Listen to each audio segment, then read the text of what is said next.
përtej vendimeve të kryesisë, asaj që mund të jetë lista e Këshillit Kombëtar të Partisë Demokratike, kandidatët që do garojnë për të marrë votën e delegatëve për të bërë antar të Këshillit Kombëtar, të Këshillit të Ri Kombëtar. Janë disa elementë që për opinionin publik do duhet të bien në sy për të kthyer atë që shumë e thonë besim tek një forcë politike, në këtë rast e forca kryesore në opozit. Sali Berisha është rikthyer prej më shumë se 4 vitesh në një përpjekje sfiduese për të mbajtur partinë, për ta marrë edhe një herë dhe për ta bërë aktive. Do shkojmë drejt të zgjedhjeve vendore vitin që vjen. Dhe prandaj thash ripërtëritja, çfarë vizioni ka në këtë sens? Ripërtëritja përmban në fakt atë që thot. Tani, prandaj them që edhe sikur ti them unë sonte nuk do të thot shumë. Unë mund të them që janë diku tek 500 garues në sfidën për të bërë antar të Këshillit Kombëtar për 150 vetësh. Pra kjo tregon ripërtëritje, edhe numri i atyre që duan të futen në garë për të bërë pjesë e Këshillit Kombëtar të Partisë Demokratike tregon diçka. Ju do të shikoni nesër përshëndetje figurash të shuara nga Europa, Amerika e Veriut, nga gjithë spektri politik i partive që drejtojnë Europën apo Amerikën. Çfarë niveli janë? Mund të them nivel kryeministri e të tjerë. Pra ka dhe kryeministra ndër përshëndetësit. Ndër vendet e Bashkimit Evropian? Patjetër, po.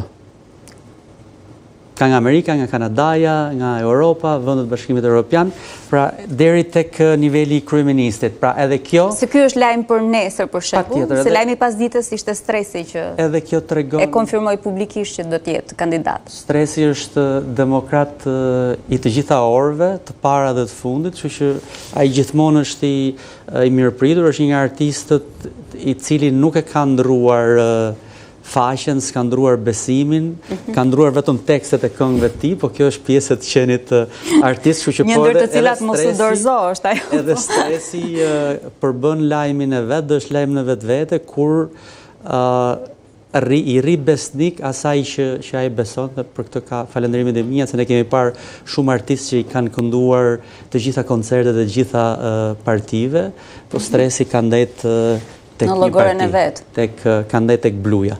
E kuptoj. Flitet shumë për nevojën e hapjes së Partisë Demokratike. Sali Berisha vetë thotë që Partia Demokratike do hapet.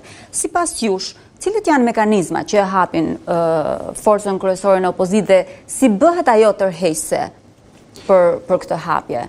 Ka pasur disa përpjekje për bashkim të forcave opozitare me protagonist në këtë mes edhe Ermal Hasimin me forumin e dialogut politik, por vetë njerëzit si afrohen të Partia Demokratike përtej atyre mbi 38.000 antarëve që rikonfirmuan Sali Berishën kryetar? Tani, Sali Berisha dhe Partia Demokratike kanë dhënë një herë provën se çfarë do të thënë hapje, dhe 2005-a dhe qeverisja, sidomos e periudhës 2005-2009, që edhe për ata që janë në neutralitet me Partinë Demokratike, e thonë e pranojnë që ka qenë qeverisja më e mire 35 viteve demokracia apo tranzicion. Kështu që shembullin e një hapje, zoti Berisha e ka dhënë. Tani nga dikush që e ka dhënë shembullin e një hapje, mendoj që ai njeri e ka zotësinë po e ka edhe përvojën e hapjes dhe e di se çka sjell hapja, kështu që në këto terma edhe koha edhe Berisha e njohin dhe mund ta mundsojnë hapjen. Unë prandaj e përmenda departamentin AI, nesër do të ketë një platformë që do prezantohet në të digitalizimit dhe modernizimit, e paraqet një eksponent i ri i Partisë Demokratike. Oponent i diellës është në këtë rast? Të gjitha, jo, nuk ka të bëjë me diella, me diellën do ketë një surprizë tjetër, të cilën nuk e them dot. Po diçka duhet thuash. Por do jetë një surprizë tjetër që përmban gjatë punimeve të kuvendit.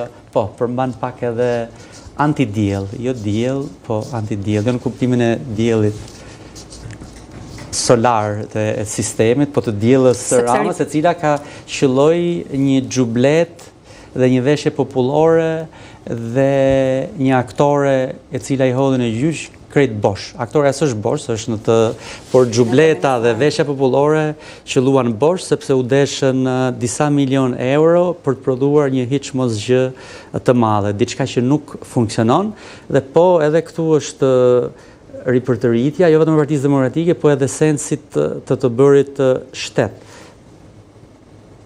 Gjurmimi i parave të vjedhura të shpërdoruara, edhe këtë ju e besoj e mbani mend që Zoti Berisha ka folur për ngritjen e një agjencie që gjurmon parat e vjedhura nga taksa paguesit. Pra gjitha këto përbën atë mozaikun se çfarë Partia Demokratike ka për të ofruar dhe do të ofroj jo si slogan të ripërtëritjes, por si thelb, dhe e thënë me dy fjalë të shkurtra është qeverisja e mirë, të cilën Sali Berisha dhe Partia Demokratike e kanë të provuar në 8 vitshin e qeverisjes së tyre 2005-2013. Ne po shkojmë pas një viti drejt zgjedhjeve vendore, por me këtë element që ju po shfaqni, do pasohet me të tjerë dhe të jep deri diku idenë e profilizimit të sektorëve që kanë edhe drejtuesit e tyre. Shpesh flitet që për nevojën e pasjes së një qeverie hije si një mënyrë më bindëse për qytetarët që sot nuk besojnë thuajse as pak në politikë. Po shiko, kjo qeverisë hije është marrë e stërmarrë, po unë mendoj që është edhe thik me dy presa. Ata personazhe që arrin të dalin nga hija janë edhe ata që mund të jenë nesër ministra jonë hije. Pra, shiko, dua të them këtë që politika është një sport shumë publik. Dhe si më thënë, notën e merr jo vetëm nga kryetari i partisë, e merr nga baza, e merr nga mbështetësit, e merr nga publiku në tërësi. Kështu që duhet të them që kjo e qeveria hije është e këndshme, është kontroversiale, bën debat, por ajo provohet çdo ditë në aktivitetin e gjithë secilit, atyre që duan të jenë ministra jo vetëm në hije, po duan të jenë ministra edhe në diell. Po jo si diella. Në diell, po jo si diella. Historia e viteve të fundit të politikës Lela ka treguar që shpesh në varësi të liderëve, shpesh ata që duan të dalin dhe të ekspozohen, nuk është se marrin, po themi, ato që aspirojnë. Shpesh ndodh që është rasti Edi Rama, por nuk është rasti Sali Berisha, mendoj. Sali Berisha, qeveritë e tij që në fillim, që në 92-shin i ka kompozuar jo vetëm mbi bazat të kontributit dhe të meritokracisë, por edhe mbi bazat të ndarjeve krahinore, edhe mbi bazat të ndarjeve fetare me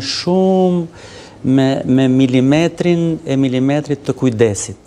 Pra në këtë pikë nuk ka kurfar lidhje, nuk ka pas eksperimente Zoti Berisha as me diella, pra ministrën Boshe, as me ministrat të marrë për demagogji dhe pa thelb nga Kosova, jo se askush duhet ketë një gjë kundër shqiptarit të Kosovës me një post, por nuk është mosnjohja, janë shumë gjëra, pra nuk është rasti i Berishës dhe i të djathës, do thoja unë, që për hir për të mbuluar mosbërjen e punëve bën shumë demagogji. Dhe këto raste që përmendën janë demagogji të pastra, pa lëvizje pa top për të hutuar publikun, por jo për ta ndihmuar publikun. Dhe nuk është rasti i Berishës, kujtojnë ministrat e tij kanë qenë ministra senator në kuptimin e kontributit politik. Pra, jo vetëm kontributin politik si të tillë, po se kemi harruar një gjë. Ishin burra dhe gra që dinin të flisnin. E mbani mend qeverinë e Berisë? Ishin burra dhe gra që i ftojen në studio dhe dinin të flisnin. I ftoni dot këta të qeverisë Rama? Nuk din të flasin, Omerita. Tani unë e ti e dim se kush di mundet të flas, dhe këta nuk din të flasin. Janë gjysmë analfabet, janë ignorant, Pse? Sepse i merr Rama nga kavanozi i turshive që marinon në paranojat e veta dhe i bën ministar nga hiç moskundi. Nuk thon asgjë, nuk vlen asgjë, nuk shkojnë askund. Dhe kjo është tallje me thënë drejtën me të gjithë ne, pra ministra që s'din të thonë dy fjalë. Po, politika ka dhe këtë, do të ca njerëz që din me i lidh dy fjalë, se dikush që sformon dot një fjali nuk bën dot një punë. Po, edhe për replikat në parlament vlen kjo. Po, të ndërsjellda, por nga shumë pak që kemi arritur të mësojmë dhe të kuptojmë, kemi Sali Berishën